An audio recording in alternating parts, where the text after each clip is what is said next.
इतनी बड़ी नदिया पवर के बंदा आयो जी। इतनी बड़ी नदिया पवर के बंदा आयो जी।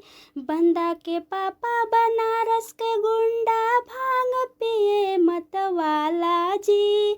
बंदी का मम्मी महफिल में नाचे हो करे दीवाना जी। बंदी के मम्मी महफिल में नाचे हो करे दीवाना जी। इतनी बड़ी नदिया पवर के बंदा आयो जी।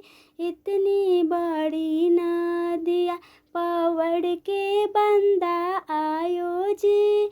बंदा के चाचा बनारस के गुंडा भांग पिए मतवाला जी। बंदा के चाचा बनारस के गुंडा भांग पिए मतवाला जी।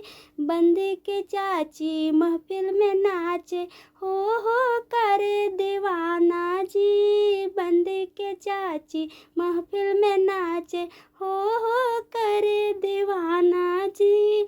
इतनी बड़ी नदिया पवर के बंदा आयो जी। इतनी बड़ी नदिया पवर के बंदा आयो जी। बंदा के भैया बनारस के गुंडा भांग पिए मतवाला जी। बंदा के भैया बनारस के गुंडा भांग पिए मतवाला जी। बंदी का भाभी महफिल में नाचे। बंदी का भाभी महफिल में नाचे हो करे दीवाना जी। बंदी के भाभी महफिल में नाचे हो करे दीवाना जी। इतनी बड़ी नदिया पवर की